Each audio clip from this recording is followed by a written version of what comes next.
ইস্পাহানী উচ্চ বিদ্যালয়ের বার্ষিক ক্রীড়া ও সাংস্কৃতিক অনুষ্ঠানের বিজয়ীদের হাতে পুরস্কার তুলে দেওয়ার মধ্য দিয়ে সমাপ্তি হয় দীর্ঘ দুদিনের অনুষ্ঠান।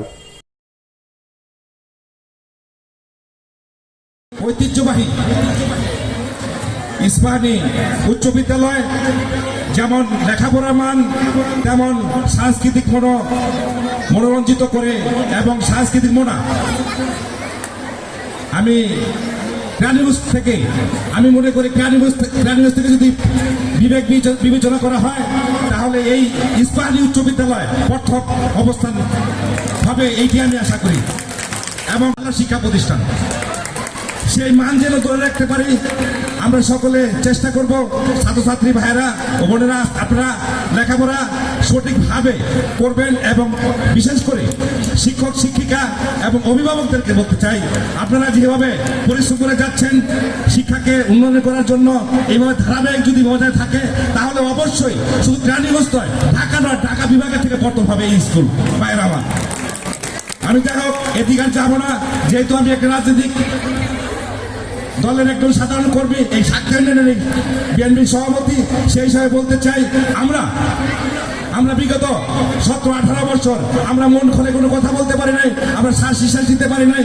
ভাইয়ের আমার, আমরা যে এখন মনের ভাব প্রকাশ করতে পারছি, স্বাধীনভাবে কথা বলতে পারছি, রাব্বুল আলামিনের কাছে আমরা শুকরিয়া। আমি এই প্রতিষ্ঠানের কাছে অনেক কৃতজ্ঞ এবং এই প্রতিষ্ঠানের যে শিক্ষক শিক্ষিকাবৃন্দ যেভাবে আমাদেরকে পাঠদান করিয়েছিল তার জন্য আজকে আমরা বাংলাদেশের বিভিন্ন জায়গায় মাথা উঁচু করে বিভিন্ন পর্যায়ে আমরা কিন্তু চলে আসতেছি। তো আজকে আপনারা যারা এখানে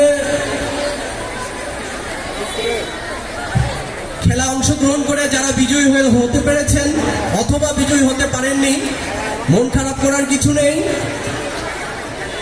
অনেকাংশে হার থেকে অনেক কিছু শিক্ষা গ্রহণ করা যায়। ভবিষ্যতে আমরা যারা আজকে হেরেছ, ভবিষ্যতে আবার তারা যেন প্রথম স্থান লাভ করতে পারো তার জন্য আশাবাদ ব্যক্ত করি। এই স্কুল শুধু শিক্ষা প্রতিষ্ঠান নয়, এই স্কুল একটি মানব জাতি গঠন করার জন্য অনেক কিছু তৈরি করে দেয়। আমাদের এই স্কুল জাতি গঠনে অনেক অবদান রাখে। সেটা আমরা যদি অতীত থেকে বর্তমান এবং ভবিষ্যতের দিকেও তাকাই তাহলে কিন্তু সেটা কিন্তু স্পষ্ট হয়ে ওঠে। আজকে আমি আবারও বলি, এখানে যারা উপস্থিত আছে প্রত্যেকের স্ব অবস্থান থেকে তারা কিন্তু আলোকিত। এখানে অনেকেই আছে স্কুল থেকে শিক্ষা পাঠদান করে কিন্তু তারা বাংলাদেশ এবং পৃথিবীর বিভিন্ন জায়গায় কিন্তু সুনামের সহিত কাজ। সকলের সহযোগিতায়, বিশেষ করে আমাদের শিক্ষক শিক্ষিকা, আমাদের সভাপতি সাহেব এবং এলাকার বিভিন্ন গণ্যমান্য ব্যক্তিবর্গ সমন্বয়ে আমরা এবার একটা আনন্দদায়ক অনুষ্ঠান করতে পেরেছি। এই জন্য আপনাদের কাছে আমরা কৃতজ্ঞ। আপনারা আমাদের সার্বিক সহযোগিতা করেছেন। আর আমাদের সভাপতি সাহেব উনি সবসময় সচেষ্ট ছিলেন যাতে ক্রীড়া এবং সাংস্কৃতিক অনুষ্ঠান অত্যন্ত সুন্দর, সাবলীল এবং আকর্ষণীয় হয়। এই জন্য তাকে আমার পক্ষ থেকে ধন্যবাদ জানাচ্ছি। তো আগামীতে আরও যাতে সুন্দর অনুষ্ঠান হয় সে ব্যাপারে আপনারা সকলে আমাদেরকে সহযোগিতা করবেন এবং ভবিষ্যতে আরও যাতে আনন্দদায়ক এবং বেশি সময় ধরে অনুষ্ঠান করতে পারি সেই জন্য আপনাদের সহযোগিতা কামনা করছি। আমি আমার বিদ্যালয়ের শিক্ষকদেরকে ধন্যবাদ জানাচ্ছি যে তারা এই দীর্ঘদিন পরিশ্রম করে এত সুন্দর একটি অনুষ্ঠান আমাদেরকে উপহার দিয়েছে। তাদেরকে আমার আল্লাহর কাছে আমি শুকরিয়া জ্ঞাপন করছি। আজ দীর্ঘ 16 বছর পর আমরা আজকে স্বাধীনভাবে এভাবে মাঠে ঘাটে মঞ্চে কথা বলতে পারছি। সেই সময়ে স্বৈর শাসক গণহত্যাকারী ফ্যাসিস্ট শেখ হাসিনার কারণে আমরা এদেশের মানুষ হারিয়েছি গণতন্ত্র, হারিয়েছি বাক শক্তি। আমরা কথা বলার কোনো অধিকার আমাদের ছিল না।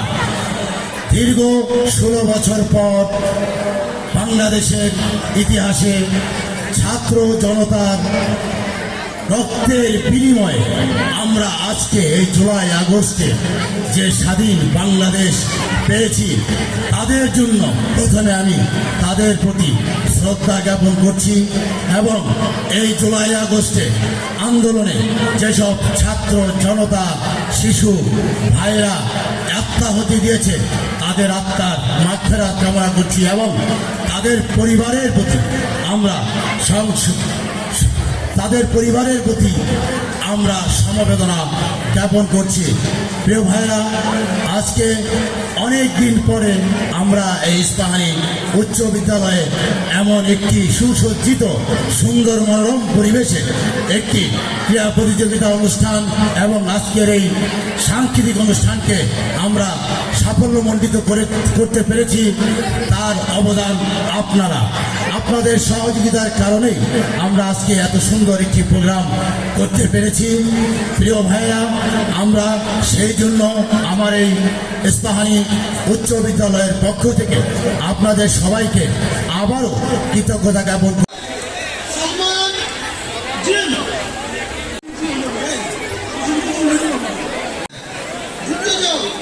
সম্মান